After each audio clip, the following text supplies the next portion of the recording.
আসসালামু আলাইকুম প্রিয় চাকরি প্রত্যাশী ভাই এবং বোনেরা। এই মুহূর্তে যে যেখান থেকে আমাকে দেখতে পাচ্ছেন সবাইকে আন্তরিক অভিনন্দন এবং শুভেচ্ছা জানিয়ে শুরু করছি আজকের ভিডিও। তবে মূল ভিডিওতে যাওয়ার আগে বরাবরের মতোই আপনাদের সবার কাছে আমার রিকোয়েস্ট থাকবে যে যেখান থেকে দেখছেন প্লিজ এই ভিডিওটা লাইক করে দিবেন, কারণ সামথিং ইজ স্পেশাল। আমি আগেই বলেছিলাম যে এইখানে বসে ভিডিও করাটা সত্যি একটা বড় ধরনের চমক বলে আমি মনে করি। তো যাই হোক, আপনাদের রিকোয়েস্টে আপনাদের কমেন্টের ধারাবাহিকতার যে ভিডিও বানাতাম সেটার আসলে ডিমান্ড বজায় রাখার পরেই আমি আজকের ভিডিওটা বানাইতে এখানে বসছি, যেটা খুবই গুরুত্বপূর্ণ। প্লিজ না টেনে সম্পূর্ণ ভিডিওটা দেখবেন, তা না হলে আপনারা কিছুই বুঝতে পারবেন না। তো ভিডিওর টাইটেল এবং থাম্বনেল দেখে বুঝতে পারছেন যে কি ধরনের কি নিয়ে আজকে আলোচনা করতে যাচ্ছি। এক্স্যাক্টলি আজকে সেটা নিয়ে আলোচনা করব যেটার জন্য আপনি এই ভিডিওটা ক্লিক করেছেন, অর্থাৎ বাংলাদেশ সেনাবাহিনীর অসামরিকের যে নিয়োগ বিজ্ঞপ্তির পরীক্ষার মেডিকেল হবে এবং এই সমস্ত মেডিকেলে কি কি হবে, এই মেডিকেলে আপনাদের কি কি ধরনের পরীক্ষা নিরীক্ষা করা হবে বা কি কি সমস্যা থাকলে আপনারা পরীক্ষায় উত্তীর্ণ হতে পারবেন না, তো সেই সমস্ত বিষয় নিয়ে আজকে আলোচনা করব। ভিডিওটা খুব বেশি লং ইনশাল্লাহ হবে না, সো দয়া করে সম্পূর্ণ ভিডিওটা দেখবেন। যদি স্কিপ করে যান তাহলে কিছুই বুঝতে পারবেন না। তো যাই হোক, প্রথমেই বলে রাখি যে বাংলাদেশ সেনাবাহিনীতে এইবার যে নিয়োগটা হয়েছে সেটা 897 জনের একটা বিশাল মেগা নিয়োগ। তো এই নিয়োগের অলমোস্ট আজকে 30 তারিখ, আজকে আবেদনের পৌঁছানোর শেষ তারিখ। আজকে যারা আবেদন করবেন তারা তারা প্রবেশপত্র পাবেন না। অনেকেই অনেক রকম ভুল ভ্রান্তি দিয়ে আবেদনপত্র পাঠিয়েছেন, তাদের আবেদন আসার সম্ভাবনা মানে অ্যাডমিট কার্ড আসার সম্ভাবনা নেই বললেই চলে। তো যাই হোক, যারা যারা অ্যাডমিট কার্ড পাবেন তারা অগ্রিম যদি প্রস্তুতি নিতে চান, পরীক্ষার জন্য লিখিত পরীক্ষার জন্য প্রস্তুতি আপনাকে নিতেই হবে। কারণ লিখিত পরীক্ষা এমন একটা পরীক্ষা, এই পরীক্ষাতে যদি আপনি উত্তীর্ণ না হতে পারেন তাহলে পরবর্তীতে আপনি ভাইবার জন্য যেতে পারবেন না, এবং ভাইবায় যদি উত্তীর্ণ না হতে পারেন তাহলে মেডিকেলের জন্য মানে মেডিকেল পর্যন্ত যেতে পারবেন না। সো মেডিকেল পর্যন্ত পৌঁছাতে হলে অবশ্যই আপনাকে লিখিত পরীক্ষায় উত্তীর্ণ হতে হবে, এবং লিখিত পরীক্ষা উত্তীর্ণ হওয়ার জন্য যদি আপনাদের কারো সাজেশন প্রয়োজন হয়, অথবা আমার কাছে একটা গুরুত্বপূর্ণ নমুনা প্রশ্ন আছে যেটা খুবই এক্সপেন্সিভ, তো যদি আপনারা চান তাহলে এই ভিডিওর ডেসক্রিপশন বক্সে হোয়াটসঅ্যাপ নাম্বার দেওয়া আছে, আপনারা চাইলে আমার সঙ্গে যোগাযোগ করে নিতে পারেন। তবে হ্যাঁ, এখানে বলে রাখি যে ভাই আপনারা অনেকে এখানে দামাদামি করেন, এটা দামাদামির জিনিস না। আমি যে অ্যামাউন্টে সবার কাছে দিয়ে থাকি আমি আপনাদের কাছে সেই একই অ্যামাউন্ট চাইবো। তো যাই হোক, যেটা বলছিলাম যে বাংলাদেশ সেনাবাহিনীর বেসামরিকের মেডিকেলে আসলে কি কি দেখে। একজন প্রার্থী বা একজন সুস্থ সবল মানুষকে তো যে কোনো জায়গায় বা যে কোনো প্রতিষ্ঠানে চাকরি দেয়। তো অসুস্থ ব্যক্তিদের কিন্তু যে কোনো প্রতিষ্ঠান যে জানা এবং শোনার পরে কখনোই চাকরিতে তাকে ঢুকাবে না। তো একজন সুস্থ সবল মানুষের জন্য আসলে চাকরির পরীক্ষা দেয়া, তার সমস্ত রকম শরীরের মধ্যে পরীক্ষা নিরীক্ষা করার পরে সেই ব্যক্তি যদি উত্তীর্ণ হয় তাহলে কিন্তু তাকে চাকরির জন্য পরবর্তীতে ডাকা হয়। তো কাদের ডাকা হবে এবং কাদের ডাকা হবে না, এই প্রশ্নটা নিয়ে আপনারা অনেকেই আসলে উদ্বিগ্ন অবস্থায় আছেন। আপনারা অনেকেই আমার কাছে প্রশ্ন করেন যে ভাই আমি ধূমপান করি, তাহলে কি আমি মেডিকেলে টিকবো কিনা। তো এই সমস্ত বিষয় নিয়ে আমি এখন কথা বলবো। এই এখন থেকে প্রত্যেকটা কথা খুবই গুরুত্বপূর্ণ, সো প্লিজ নাটকটা দেখার অনুরোধ রইল। তো প্রথমে প্রাথমিক মেডিকেলে যেটা আপনাকে করা হবে অসামরিকের ক্ষেত্রে, প্রাথমিক মেডিকেল যেটা আপনার করা হবে সেটা হচ্ছে আপনার উচ্চতা কতটুকু এবং আপনার ওজন কতটুকু। আপনার শরীরের কোথাও কোনো জায়গায় বড় ধরনের কাটা দাগ আছে কিনা, বা আপনার তিলক আছে কিনা, আপনার স্কিনে কোনো জায়গায় তিলক আছে কিনা, যেটা দ্বারা তারা আপনাকে শনাক্ত করতে পারবে। এই সমস্ত বিষয় হচ্ছে প্রাথমিক মেডিকেলে করা হয়। প্রাথমিক মেডিকেলে আর একটা জিনিস সব থেকে বেশি যেটা জরুরি, অনেকেই হয়তো এখান থেকেই বাদ পড়ে যেতে পারেন, সেটা হচ্ছে চোখের দৃষ্টিশক্তির পরীক্ষা, যে আপনার চোখের দৃষ্টিশক্তি 6/6 আছে কিনা।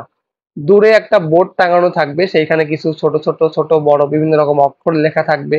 এটা অনেকেই মনে করবেন যে কালার ব্লাইন্ড, না এটা কালার ব্লাইন্ড না, এটা জাস্ট ওই চোখের দৃষ্টিশক্তি পরীক্ষা করার কথা, যেখানে আপনাকে এক চোখ এক হাত দিয়ে এভাবে বন্ধ করে আর এক ডান চোখ দিয়ে পড়তে হবে, আবার পরবর্তীতে ডান চোখের উপর হাত দিয়ে বাম চোখ দিয়ে পড়তে হবে। তো এই পরীক্ষায় যদি আপনারা উত্তীর্ণ না হতে পারেন সেখান থেকেও কিন্তু আপনারা অনেকেই বাদ পড়ে যাবেন। তো যাদের দৃষ্টিশক্তি কিনা 6/6 নেই, আপনারা এখনো পরীক্ষার প্রায় অনেক সময় আছে, প্রায় ১ মাসই বলা যেতে পারে। এর মধ্যে যদি চোখের বিভিন্ন রকম দৃষ্টিশক্তি বাড়ানোর জন্য ডাক্তারদের পরামর্শ চাইলে আপনারা নিতে পারেন। এবং ডাক্তারের আমার মনে হয় যে ১ মাসের জন্য ১ মাসের মধ্যে এটা কভার করা সম্ভব। চোখের বিভিন্ন রকম ড্রপ পাওয়া যায়, যে ড্রপগুলা চোখের যে দৃষ্টিশক্তি সেটা বাড়াতে আরো সাহায্য করে। তো আপনারা চাইলে ডাক্তারের শরণাপন্ন হতে পারেন। তো যাই হোক, এটা ছিল আপনার প্রাথমিক মেডিকেল, আপনার শারীরিক উচ্চতা, তারপর হচ্ছে চোখের দৃষ্টিশক্তি, ওজন এবং শনাক্তকরণ চিহ্ন। এইবার যেটা মেইন বেশি ইম্পর্টেন্ট সেটা হচ্ছে চূড়ান্ত মেডিকেল। অনেকেই ভাবেন যে চূড়ান্ত মেডিকেলে হয়তো বা আপনাদের জামা কাপড় খুলে পরীক্ষা নিরীক্ষা করা হবে অ্যাজ এ সোলজার অথবা সৈনিকের মতো। বিষয়টা এরকম না। অসামরিকের ক্ষেত্রে কখনোই আপনার শরীরের জামা কাপড় খুলে আপনার অন্ডকোষ, আপনার শরীরে বিভিন্ন রকম পাইলস, পলিপস, ভেরিকেস, যেটা সৈনিকের মাঠে করা হয়, সেগুলো করা হবে না। এটা নিয়ে আপনারা নিশ্চিত থাকতে পারেন। তবে এইখানে যে মেডিকেলটা করা হয়, এই মেডিকেলটা সত্যি খুব খুব টাফ ব্যাপার, আবার খুব সহজ ব্যাপারও। তো অনেকেই যদি খুব সহজ ভাবে নেন তাহলে সহজ ব্যাপার, যদি কঠিন ভাবে নেন তাহলে খুব কঠিন ব্যাপার। তো কি এখানে আসলে চূড়ান্ত মেডিকেলে কি হয়? চূড়ান্ত মেডিকেলে সাধারণত ২টা টেস্ট করানো হবে, ঊর্ধ্বে ৩টা টেস্ট করানো হবে। যদি তাদের সন্দেহমূলক হয় তাহলে ৩টা টেস্ট তারা করাইতে পারে। তবে সাধারণ ক্ষেত্রে ২টা টেস্ট করানো হয়। এবং সেই ২টা টেস্ট কি? প্রথম টেস্টটা হচ্ছে আপনার ব্লাড টেস্ট। আপনারা হয়তো জানেন যে আমাদের শরীরে যে রক্ত উৎপন্ন হয়, সেই রক্ত দিয়ে বিভিন্ন রকম টেস্ট করা যায়, যেটা ডাক্তারি পরীক্ষাতে ল্যাবের মাধ্যমে তারা আপনার শরীর থেকে ১ সিরিঞ্জ রক্ত নিয়ে করবে। এবং সেইখানে যদি আপনার ব্লাডে বা আপনার ব্লাড স্যাম্পলে যদি কোনো মারাত্মক রকমের রোগ বা জীবাণু ধরা পড়ে, যেটা আপনার জীবনের হুমকি স্বরূপ, অর্থাৎ আপনার যদি ক্যান্সার হয়ে থাকে, হেপাটাইটিস বি হয়ে থাকে, জন্ডিস হয়ে থাকে, আরো ইত্যাদি বড় ধরনের যদি এইডস হয়ে থাকে, এ ধরনের যদি রোগ বা ডেঙ্গু জ্বরে আপনি আক্রান্ত আছেন, এ ধরনের যদি কোনো মরণ ব্যাধি আপনার শরীরের মধ্যে বা আপনার রক্তে জীবাণুতে পাওয়া যায়, তাহলে আপনি তৎক্ষণাৎ মেডিকেলে বাদ পড়ে যাবেন। এবং এটা ভালো রাখার জন্য অবশ্যই আপনাদেরকে পুষ্টিকর খাবার খেতে হবে, ভিটামিন সি জাতীয় খাবার খেতে হবে। এবং আপনারা চেষ্টা করবেন যে বেশি করে ডাবের পানি খাওয়ার। তো ২ নম্বর হচ্ছে ইউরিন টেস্ট, অর্থাৎ প্রস্রাব পরীক্ষা। আপনারা মনে করেন যে ওই প্রস্রাব পরীক্ষা দিয়ে আসলে কি হবে? প্রস্রাব পরীক্ষা দিয়ে আপনার কিডনির নাড়ি নক্ষত্র পর্যন্ত বের করা যায়। প্রস্রাবটা যখন তারা ল্যাবে টেস্ট করবে, ১ম এই দেখবে যে আপনার কিডনিতে কোনো সমস্যা আছে কিনা। তারপর দেখবে যে আপনার প্রস্রাবে ইনফেকশন আছে কিনা। আপনার প্রস্রাবের মাধ্যমে কোনো রকম কোনো জীবাণু তারা পাওয়ার চেষ্টা তারা করবে, অবশ্যই খুঁজবে। আর সবথেকে বেশি যেটা বেশি ইম্পোর্টেন্ট সেটা হচ্ছে আপনার ডোপ টেস্ট। অর্থাৎ ওই এতটুকু প্রস্রাব দিয়েই আপনার ডোপ টেস্ট করা হয়, যেটা হচ্ছে মাদকের টেস্ট। আপনি কোনো মাদকের সঙ্গে যদি ৯০ দিনের মধ্যে যুক্ত থাকেন, ৯০ দিন আগে যদি আপনি কোনো মাদক সেবন করেন, যেমন বিভিন্ন রকম যে মাদকগুলো আছে সিগারেট বাদে, আমি কি বুঝাইতে চাইছি আপনারা অবশ্যই জ্ঞানী বিচক্ষণ মানুষ, আপনারা বুঝবেন যে আপনারা যদি সিগারেট অবশ্যই মাদকের মধ্যে পড়ে না। এটা বৈধ, বাংলাদেশ সরকারের গণপ্রজাতন্ত্রী সরকারের নিয়ম অনুযায়ী এটা বৈধ, কারণ এটা ট্যাক্স দিয়েই তারপরে মার্কেটে আসে।